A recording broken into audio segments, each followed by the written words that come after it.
everybody, and thank you for joining us today for our session on how AI is going to impact recruiting and HI, not just today, but in the future. And today we have with us a special guest as the CEO and founder of AI Talent Flow. Andre has been helping companies with recruiting and developing their top personnel for many years. And he's working with enterprise to startups, and his main concern and opportunity is to help companies continue to do so, but now using AI.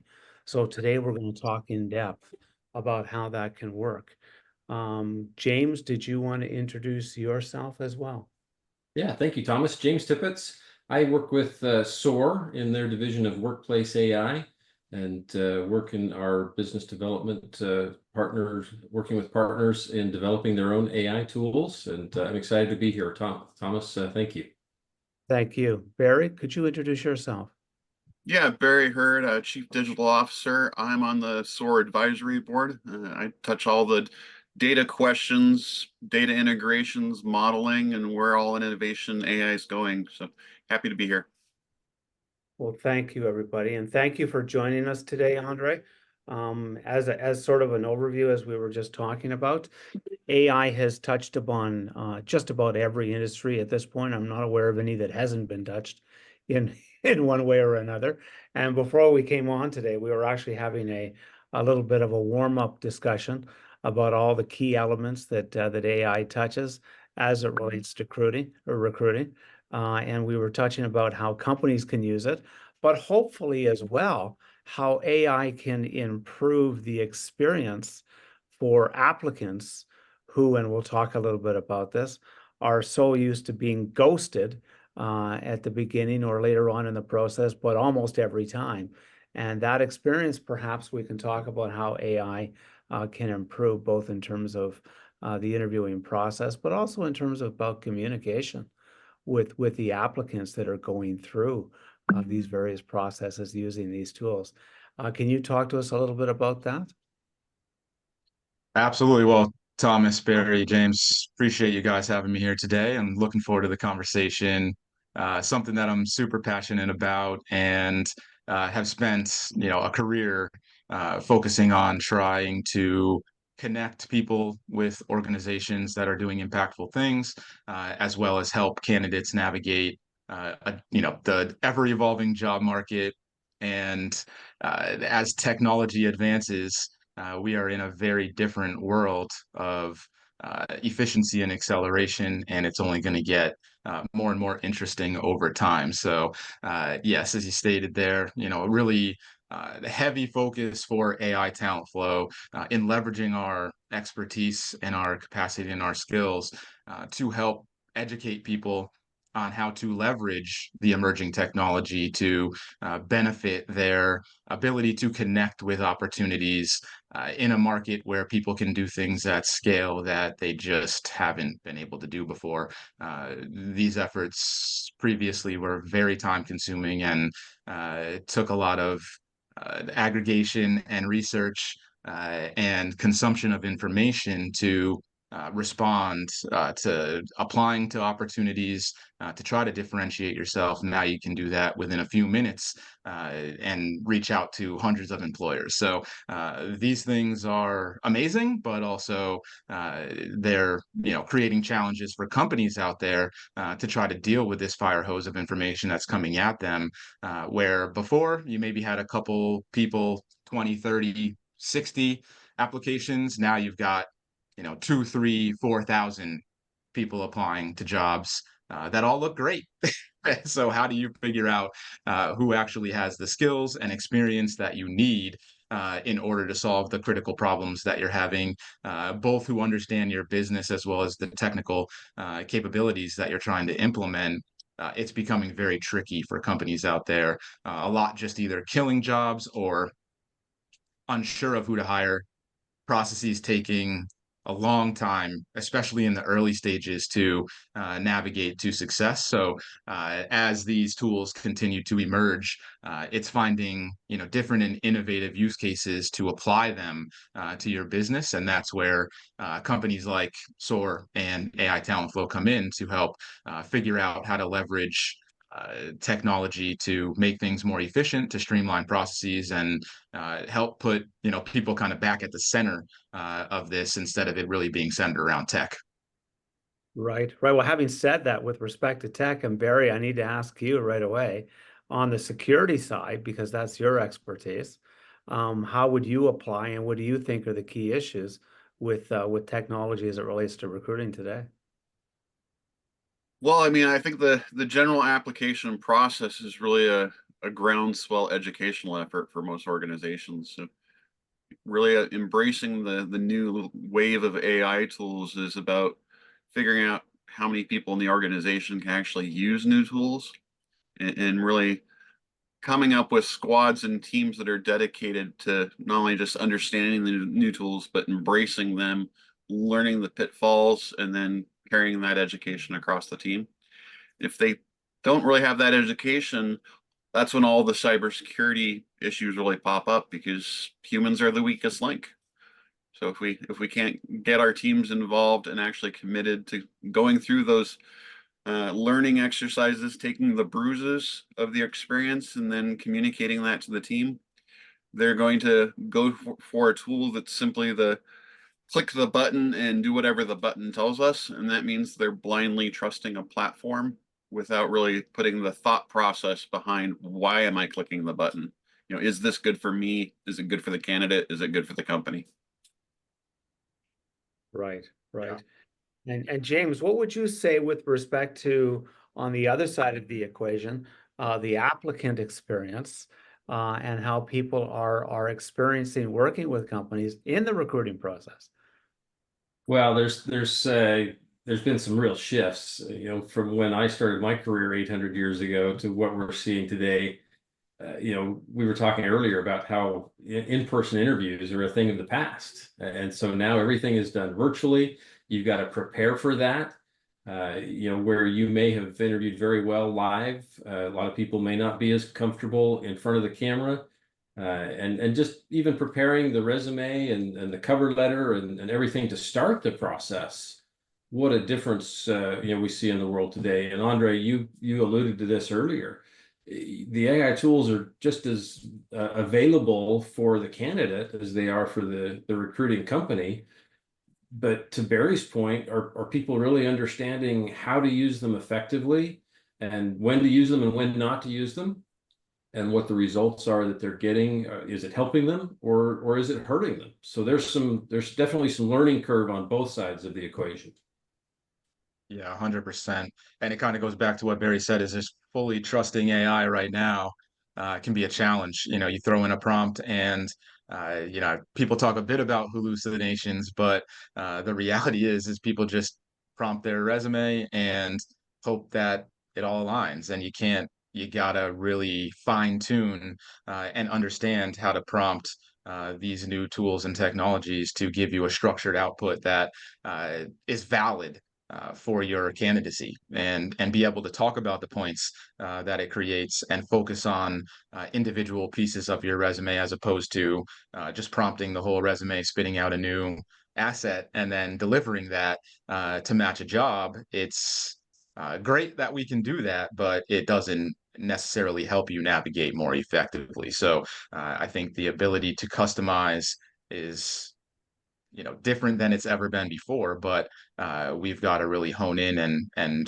understand the tools and the technologies that we're using to be able to benefit us without it hurting candidacy. Because I've seen a lot of resumes where it's just like everything under the sun, and then people can't talk about the things that are on there, and that's got the opposite effect in my mind in terms of their ability to deliver when they get on the ground. So those can be a hindrance to your application process.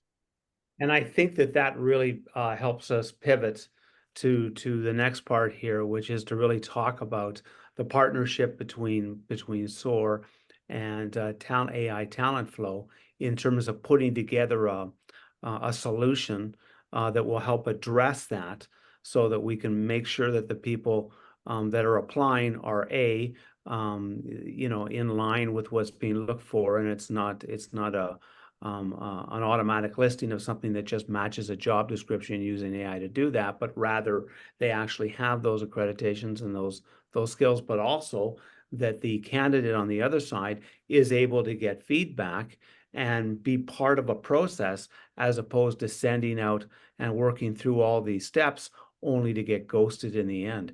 So maybe, I know you've prepared a couple of slides that you'd like to show us to sort of walk through some of the key elements that we want to be working with by way of a solution that recruiters and organizations can be using in order to better facilitate this entire process. Did you want to bring that up, or do you have that handy? Andre, there you go. Go up, you can see it all right. Yes, that looks great. So maybe walk Awesome. us through.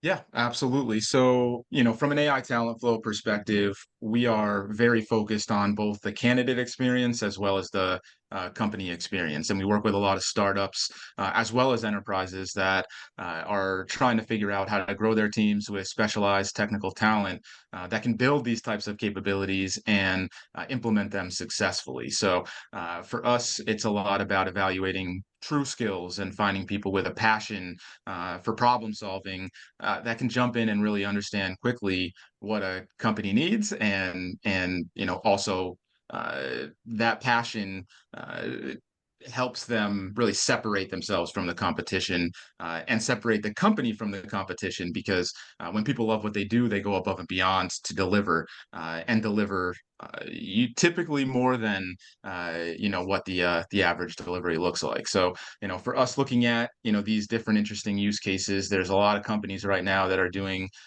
interesting things, but a lot of the big tech companies very focused on candidate matching and internal mobility, personalizing candidate outreach at scale, obviously matching to jobs, and then understanding skills and aligning skills matrices and other capabilities internally to help figure out who's the right fit to transition into roles where before it's typically, all right, let's hire somebody new. Let's really look at how we level up our teams internally and work with people that have been here for a while, that we trust and know can deliver, and would benefit from gaining these new skills, but have the ability to consume that knowledge base.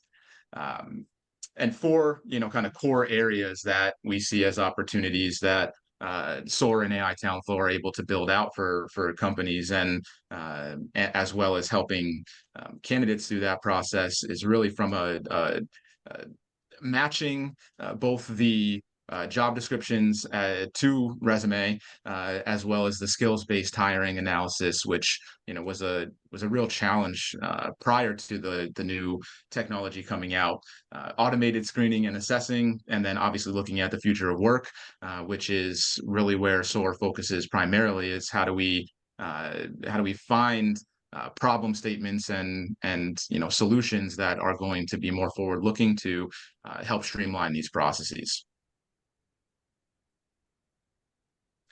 I think in terms of the main use cases here that we see, really, like we discussed before, being able to take your resume and being able to quickly understand as an organization, based on titles, based on very little information, be able to build a job description that articulates the value of what somebody's going to be able to achieve in a role.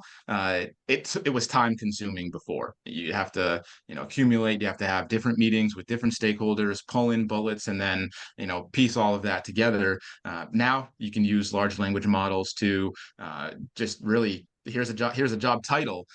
Give me the details from your knowledge base that articulates what somebody would need in terms of experience and qualifications in order to match this job, which totally changes the way that we're able to build descriptions, and the time to market just increases. So, being able to produce these assets faster is obviously a key efficiency gain for HR departments, especially as you start to scale your teams and you need to be able to build things quick, but also consistently, because you see a lot of jobs that are just ad hoc, descriptions that are terrible, and misspellings and just different structure within the same company. A lot of these things can be standardized by leveraging these tools and technologies to create that consistent look and feel, which is so important to a brand. And then be able to really help align candidates with the roles appropriately. I think that's a critical challenge, using these similarity models and, a lot of these capabilities to understand initially who's going to be the right fit, or has a higher propensity to succeed in a job, primarily based on the words on the resume. Because a lot of what's happening right now is there's a lot of applications, a lot of people coming at companies to that look like they're a great fit for the job. So how do you qualify initially who you're going to speak with and spend time with, has become more difficult than ever for organizations. And a lot of the companies that we're talking to right now, they're just shutting jobs down because they've got so many applications that they can't really understand who's going to be the right fit. It's just too time consuming. So they end up shelving these things, which I think is honestly detrimental to their growth. But you gotta try to be efficient in these things and figure out which tools and tech are going to help you navigate that. So that's a big aspect of this. But I think James, we talked a little bit about some of the job description side of this, and being able to quickly produce these things. As we were talking about before, there's been some issues, that we had highlighted there before.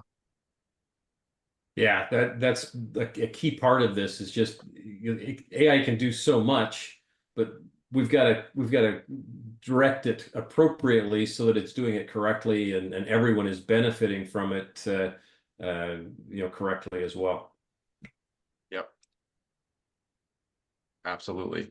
I think another big aspect that we're moving for, that honestly, this new technology, even moving us away from just purely relying on resumes. And historically, that's the only way you get hired. Apply to a job with a resume, build a resume, apply to a job, and you get interviews. That is quickly going away. There's so much volume of people that look the same, that just relying on a resume is going to be a thing of the past. People want to see the resume, but they also want to understand what true skills does this person employ that can solve the problems that we have, not just what type of prompts do they know that are going to help them do the job, especially in the technical world. And that's really where we focus, is on data analytics, AI, software, helping organizations build these technical capabilities that help streamline their processes. And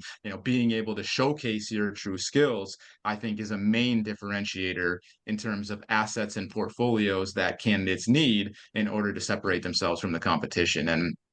And I think that's where everything is going, is being able to evaluate technical skills in an unbiased way. And I think that's where a lot of companies struggle, is it's more about confidence. It's more about the conversation that they're having with a human to human, which can be biased. And I think that's a big part of the challenges that we've had in the past, and the unequal separation of talent across these types of roles, is because people are looking for a certain look and feel, as opposed to a skill set that they can employ that's going to help them deliver on these capabilities. So using technology like SOAR to be able to understand what those conversations look like, being able to evaluate a candidate's true skills without it being biased, by leveraging available information on the web that helps to qualify this person's skill set, to avoid having too many subject matter experts up front have to partake in those conversations, I think, is where the market is going, because it's time consuming. A lot of hiring managers' involvement, it's the most difficult part, is the initial screening to evaluate who you should even move forward with. And, I think it sounds like, Thomas, you guys are, looking to solve a lot of these different challenges across a few different industries. Yeah, and I think that's a very good way to put it. That the key that we want to be able to do is to really help people dig through that 500 pool of resumes they may have gotten from the job, most of which, as we know, may well be fake and coming from sources not represented by the clients they're actually looking for. So we can use AI to help us solve the problem that in some ways technology has created. And I think that's where our combined talents and solutions can come into play to really help maximize that for clients. One of the things that we were talking about earlier amongst us was what happens with companies that don't learn how to do this, and where are they going to be in just a few short years if they don't start utilizing technology to actually maximize this process. 100%. And, the ones that are using it, especially the smaller ones, they're going to continue to grow fast, be nimble. And, a lot of the larger companies that are slower to adopt things are going to struggle. So that adoption period uh, coming, but also governing this. Barry and I were we were having an interesting chat about the security and what you're putting in there, but governing this and the ethics around it are going to continue to be issues that large companies are facing because there's a lot of exposure of your data and different challenges that they're experiencing. So yeah, it's evolving fast. So and the third aspect here, being able to automate these processes, do more with less, I think is a key use case. Something that we're experimenting with right now and looking to bring out is really AI agent, is recruiting agents, and different capabilities that can be deployed, to help to evaluate, help to understand. It kind of ties back into the skills based, hiring, being able to deploy AI and bots, or ingest conversations to in an objective, unbiased way, assess what is this person's true skills, not just how do they talk about it and how do they sound, but what are they actually saying and what does this mean? Is this on point? Is this something that is irrelevant to the job? As a recruiter in the space, I know especially early on, it's tough to understand. You're not delivering this work, you're not doing this job on a day-to-day basis. I'm not an engineer. You don't want me writing any code, for sure. But certainly being able to talk about these different tools and technologies and understand what I'm hearing, that's taken decades to hone in that ear and that listening to understand what is this person saying something that's relevant. And I think as an early stage recruiter, being able to do that is a challenge. So being able to leverage tools and technologies that can evaluate that conversation, that can tell you, hey, you need to focus more on this in this discussion, you need to consistently elicit this information that we need to know afterwards in order to proceed. You got to ask these types of questions in order to gather the right information, so that your AI bot can analyze and assess and then rank candidates against each other. Is with the amount of volume that we're experiencing, becoming more and more a necessary evil to be able to do that at scale, but then aggregate that so that you can see who are the candidates that are different than the others, or more likely to succeed in your environment. And that predictability ends up a lot coming in with benchmarking current success in terms of your team. So understanding what does success criteria look like, and then being able to programmatically, through technology like SOAR is building and AI talent flow is building, to be able to evaluate why this person is going to be more successful than somebody else, is going to change the entire way we're able to evaluate talent and streamline the process, especially with thousands of people coming at one company or one job, at a time. There's just no way that humans can get through all of that at once. So being able to deploy these bots and evaluate people at scale, understand their true skills, and then be able to predict who is going to be more successful than others, at least give that propensity to success, to be able to help really narrow that funnel of people is critical. So on the candidate side, being able to having assets and having portfolios and materials that you can take from one employer to another, to one opportunity to another, from one application to another, I think is something that I've not seen in the market. Totally, it's like, I'm applying for a job. I have to abide by their process. I've got to take this assessment that they own that I don't get to see after. And then maybe I never hear back from that organization. And I've heard that over and over again. So many companies that, just like we said before, just don't get back to people or don't give, feedback on why somebody's not a fit. That's so valuable for candidates right now to understand. And that's, a lot of what, SOAR technology and AI And talent flow technology can do. I think it's really important to make the point there that there's two sides of the equation. There's the employer and there's the employee potentially, and giving that feedback and having them part of the process, which an AI solution can absolutely do, not sometimes, but every time. So that there is immediate feedback that both can actually benefit by and feel like they're actually in a process that's human driven, that is going to benefit them, whether they get that position or not. And today, and we talked about this earlier, the level of ghosting is unbelievable, and frankly embarrassing for many companies. And companies don't realize the damage they do to their own reputation and their own ability to recruit yet again for another position when they've ghosted 99% of the people that applied for the previous one. So it really is a process long overdue, in my opinion, to be fixed and to be updated by way of using AI in a way that benefits everybody and not just the employers. 100%. It's a missed opportunity to further establish your brand as well. Because these are potential customers. These are, depending on what your business model is, especially larger organizations, you're getting thousands of applications.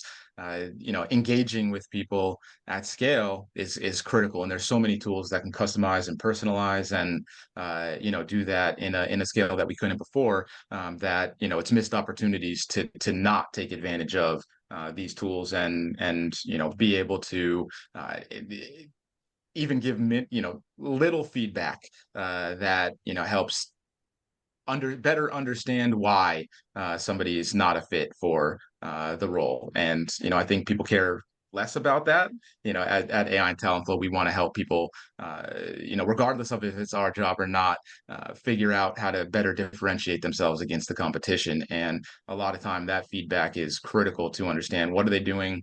Was it something they did? Was it just the preference of the employer and out of their control? Sometimes there's too much talking. Sometimes there's too little talking. You're not focused on the right use cases. You didn't do the right research. So, really understanding why, I think, is so critical to make sure that the next time you can be a little bit more on point and practice and get better and better at it. Well, I would also throw out there too that when we're talking about the ghosting problem, you have the one person who gets selected, the other 19 get ghosted, and they've gone through the interview process, multiple steps, committed a lot of time.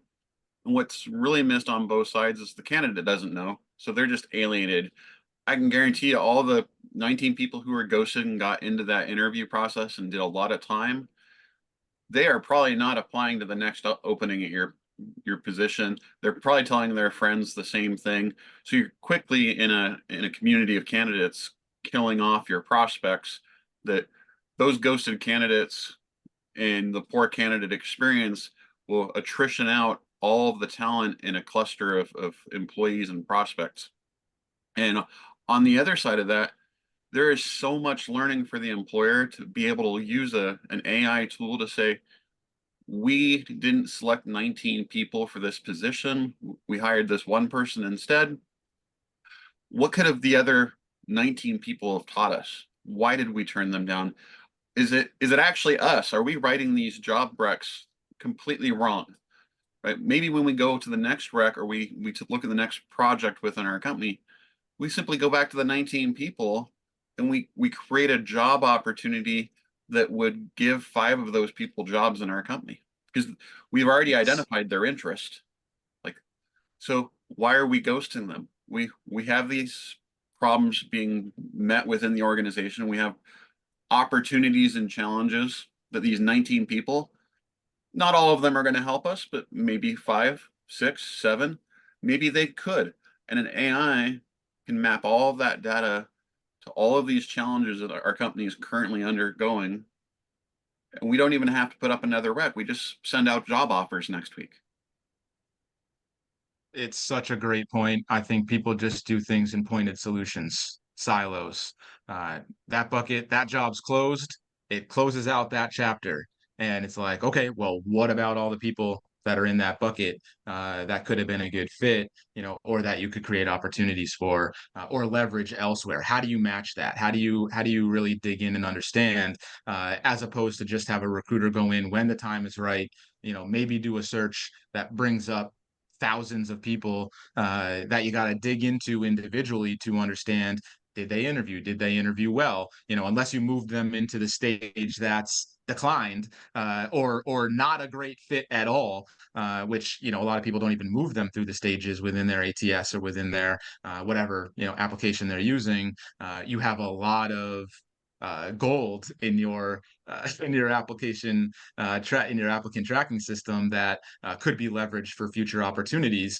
And just the same, you've got people in your organization that could be leveraged for other opportunities to grow more organically that you're missing opportunities on, because you're not evaluating the accountant or the janitor, that has a specific job for other opportunities within your organization, when they may know your business crazy well, and on the side be doing things that give them skills that allow them to perform other roles within your company. You're not taking advantage of that because you don't have any way to evaluate, does this person have the propensity to succeed in a different role? You just keep people siloed in an organization and hope that they stay forever on that track, but that's not reality. People want change. People want to evolve and grow, or be mentored or mentor. And I think without those opportunities to do so, without being able to transparently identify the true skills that you have within your organization,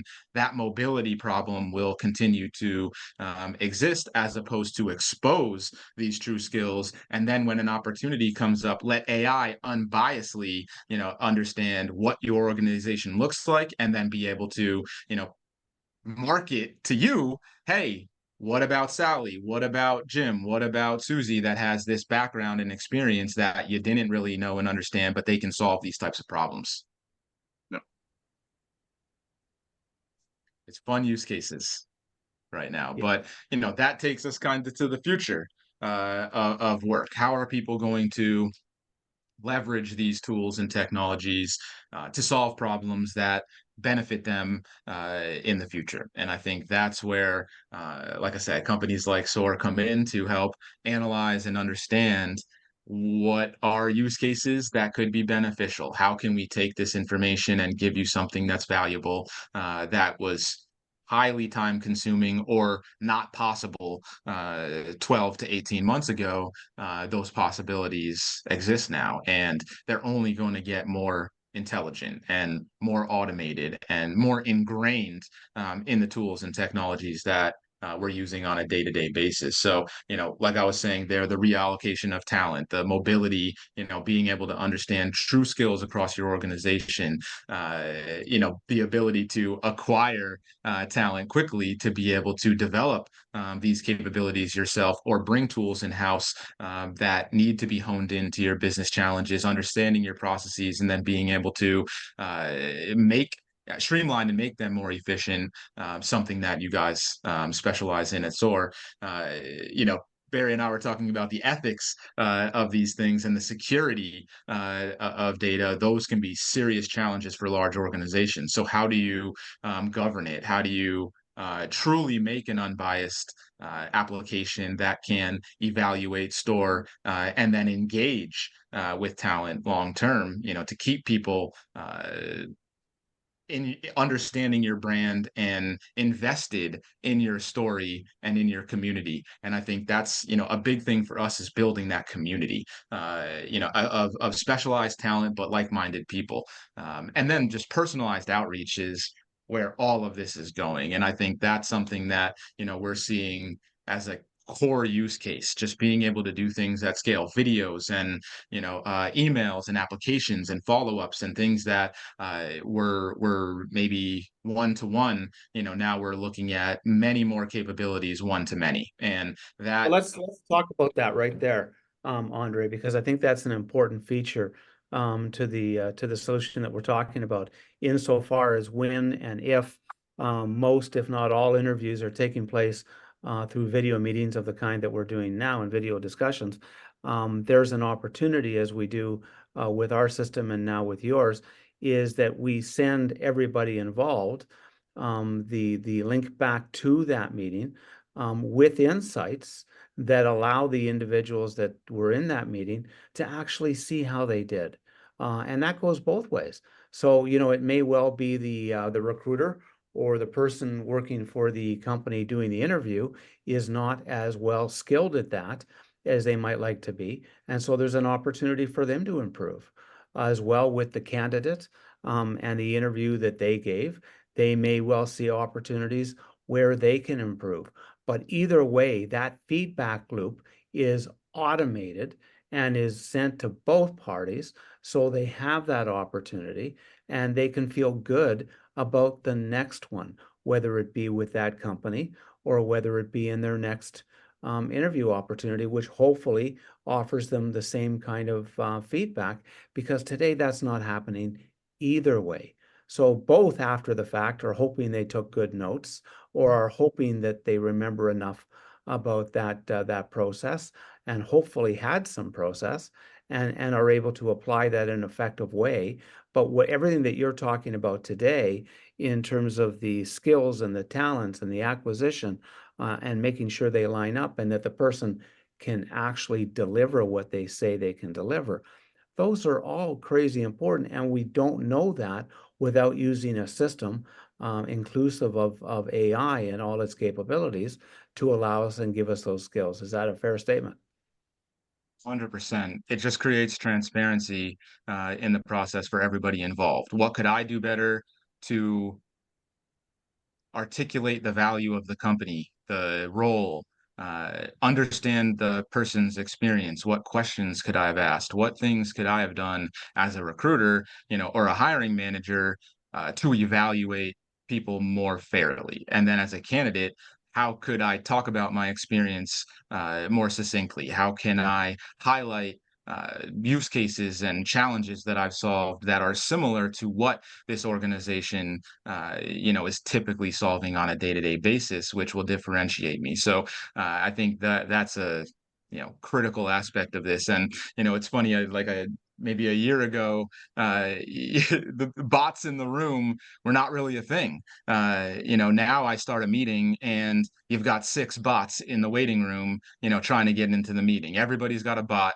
that joins to transcribe your conversations, but just transcriptions are quickly uh, invaluable. Or not valuable, I should say, because you want analysis out of it. You don't just want the summary or the words of the conversation. You want actionable insights, and I think that's where actionable is kind of a key word here in what we all do.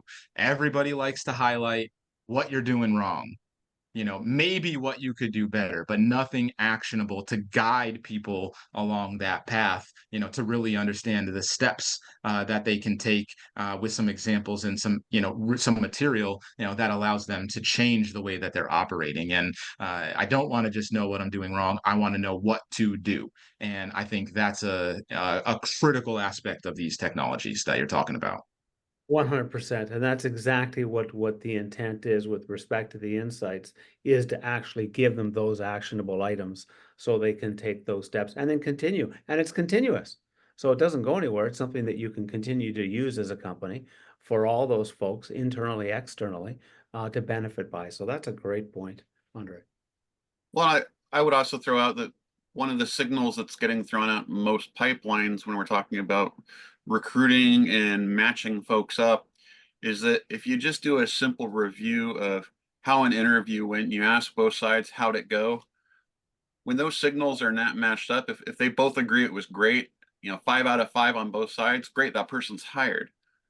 They might be hired for the wrong reasons. I used to see recruiters all the time that every person who came out of that recruiting funnel was simply well dressed, and that guaranteed the match. But when you look at the other end of that scale and you see that a candidate rates the interviewer the process as a 1, that specific group of people who rate it as a 1, it's usually a polarized audience. On one side, half of that audience is usually not a cultural fit. They're simply not a match for anything at the organization, so they're rating themselves low as a bad experience. The other half of those low ratings are typically people who have expertise or seniority in position, and they thought the interviewer was just bad.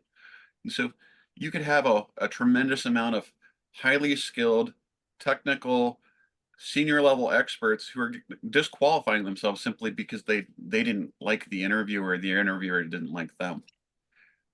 And it's almost a sales 101 problem that if you're not looking at that through a holistic lens and asking AI to surface that trend, you don't know that you've got 100 senior level people who are rating your process poorly, but these are actually the individuals that you wanted to hire.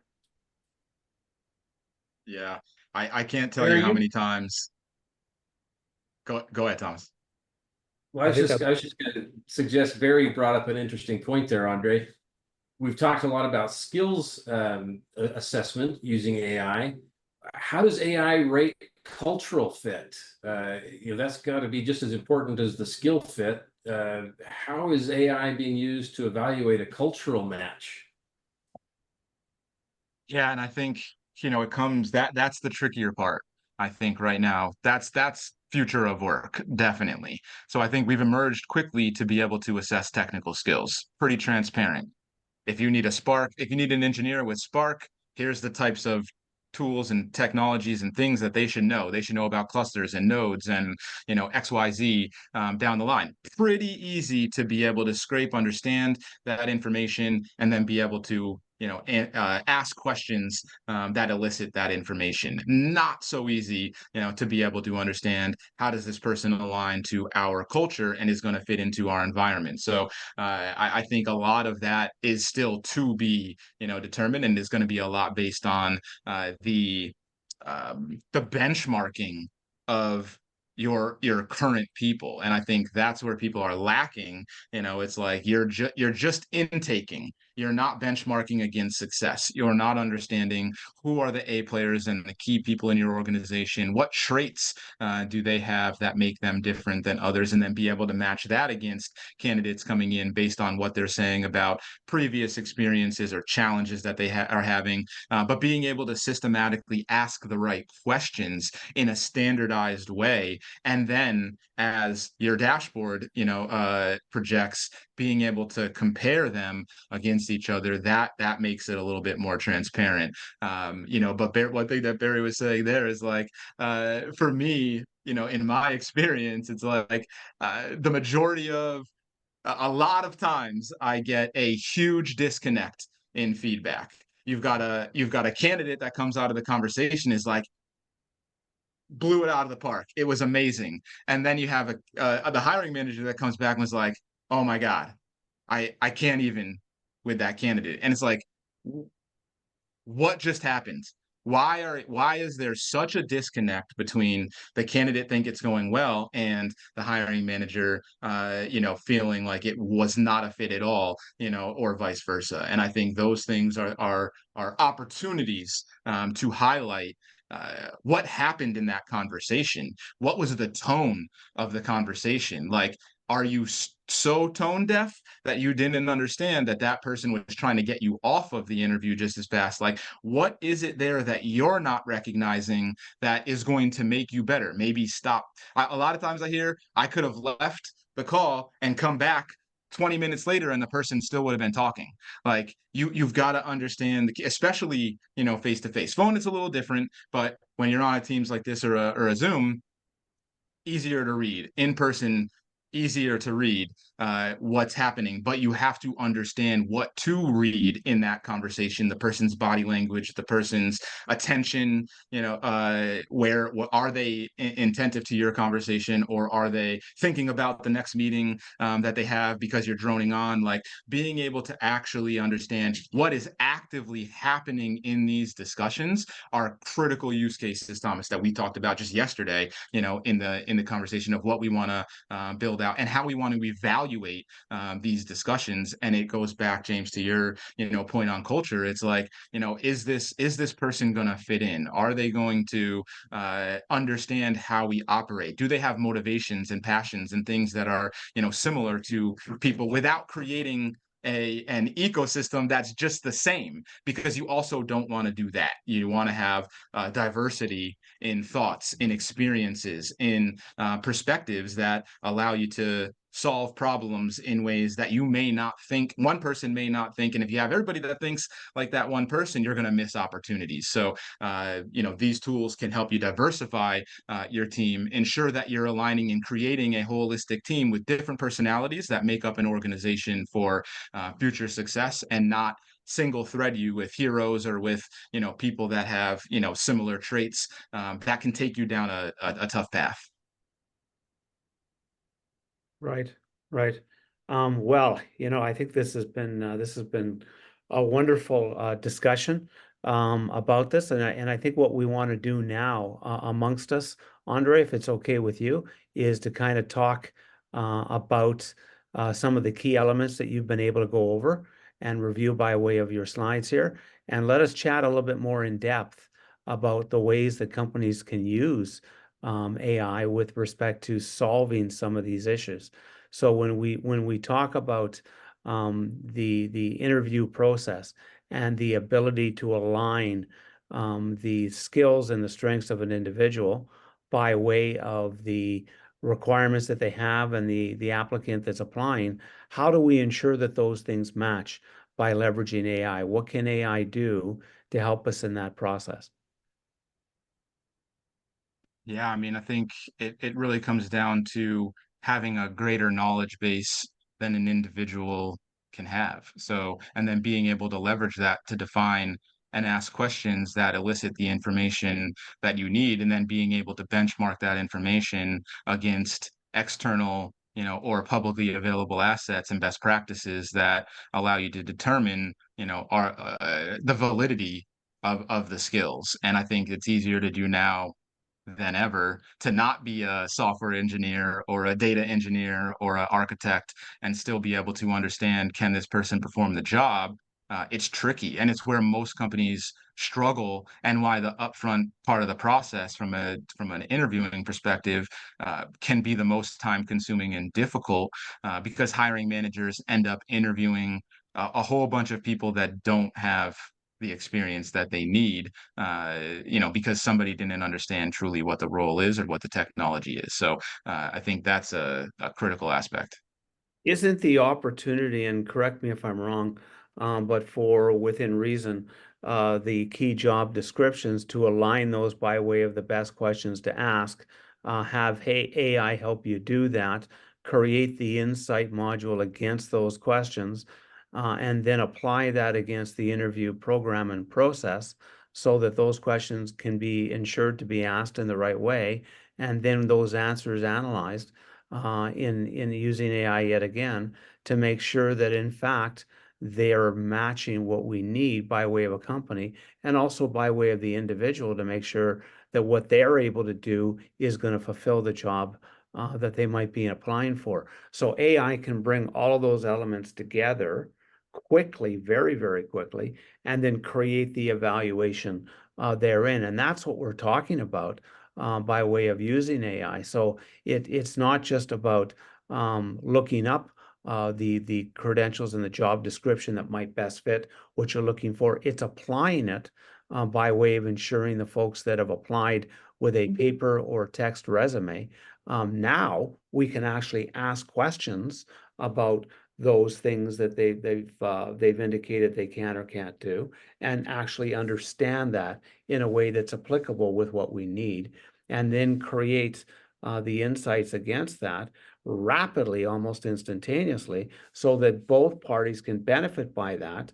And for the company, that saves enormous time, allows them to evaluate in real time. The individuals get immediate feedback, and both parties can feel good about that process. To me, that's the power of AI, both in this case as well as how we apply it against other elements of the process.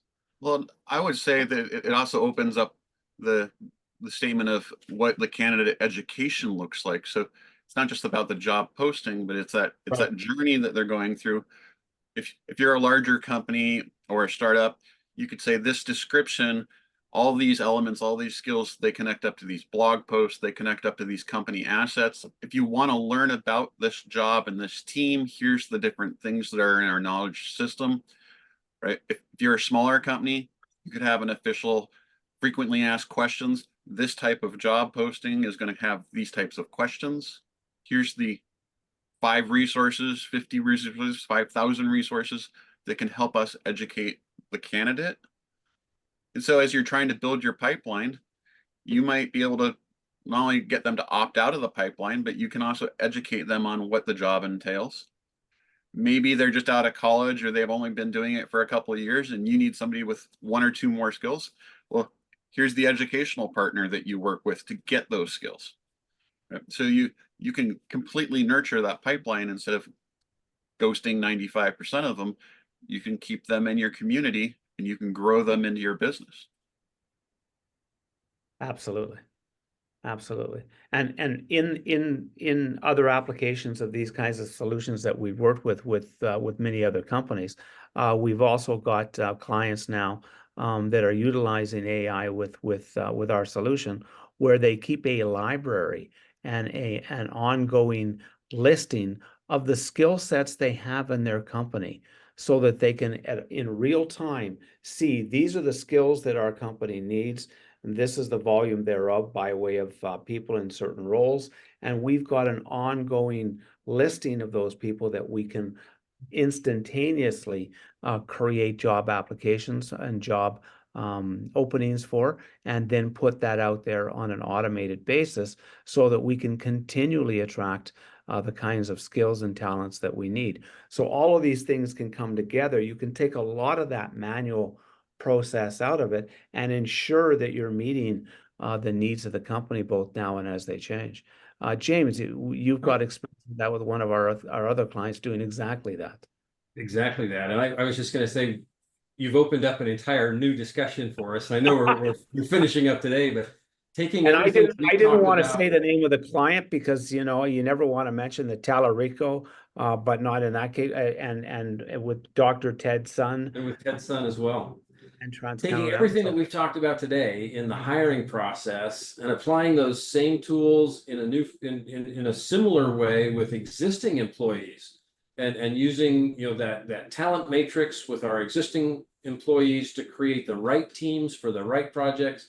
It's a whole additional discussion that we could go into, but the tools are incredible to take this entire hiring process and then continue to apply them throughout the life cycle of the employee, and continue to develop and work with the internal teams. It's incredible.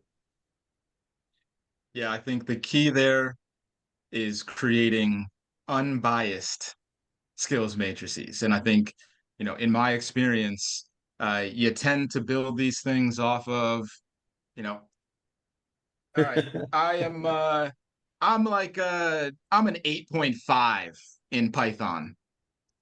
Like, what does that mean? Like, what are you it's just word of mouth, and I hate to be the, cry wolf, and you can't trust anybody. But at the end of the day, like, everybody is gonna either under inflate or overinflate, their experience and their skills. People are better selling themselves. I'm a 10 on everything, like, or I'm a 9, or it's like, it's irrelevant almost, especially when you're doing it with larger organizations at scale.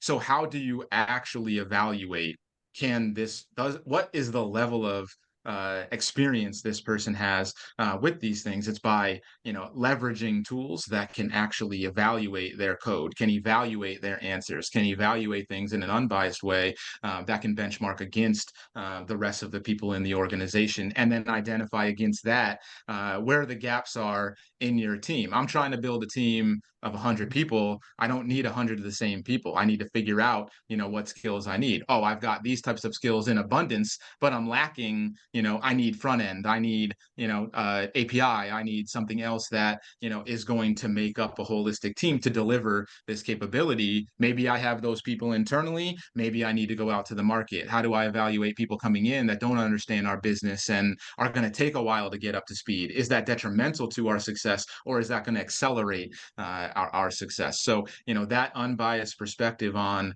what people's true skills are, that's where we're going. Like, no word of mouth, no saying, I can do something. It's like, show me.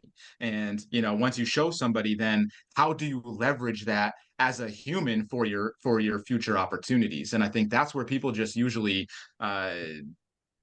blank out. Like, they're just like, they do things in a silo. I'm doing it here, I'm only going to be here. Well, guess what? Something's going to happen at that job. Layoffs are crazy. There's lots of companies making poor decisions where then it impacts, the whole organization. And guess who is not set up for success? Guess who wasn't networking? Your company's spending millions of thousands and thousands and thousands of dollars on LinkedIn, to identify new people. You're doing nothing on LinkedIn to help network and connect yourself with people and be opportunistic about it. So, really understanding the things that you can do, like, this is what I love about, what I've been able to accomplish in my career, the knowledge that I've gained in utilizing these tools to be able to help people who aren't in this day to day, who don't understand that they could be leveraging the experience they have in a way that helps them network, that helps project themselves as a thought leader, that helps put themselves out there and make them different than, the thousands of people that are going to look similar to them. So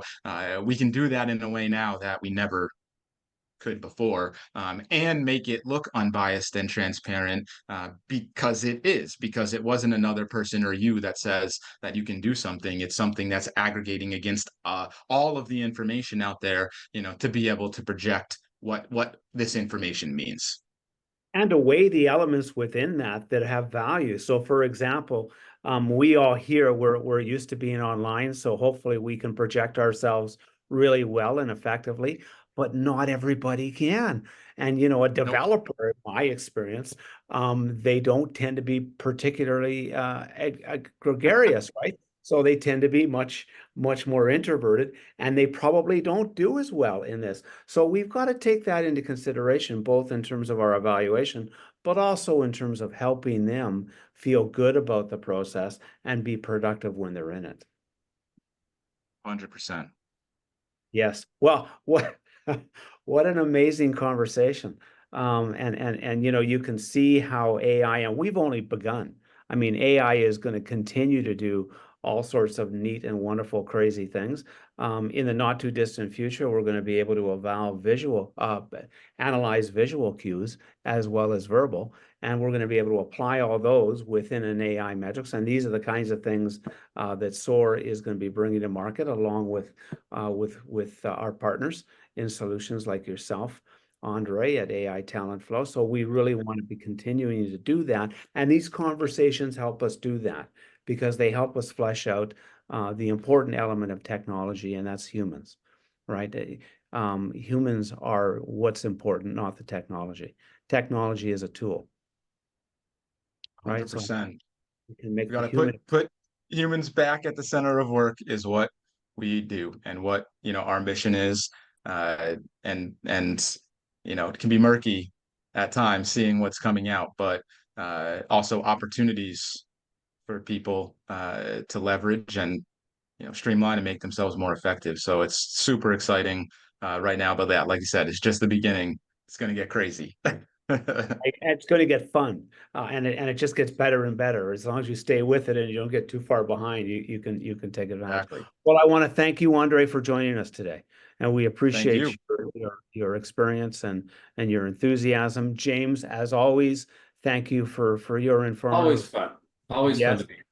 And Barry, well, you just scare me. But with all your knowledge and your experience in security, so I'm always grateful to hear what you think, because I know that that's really the dark side that we need to be aware of, right? Not saying that you're from the dark side, but I very much appreciate your More than input. welcome. Well, thank you once again, everybody. Have a great day, and thank you, everybody, for joining us.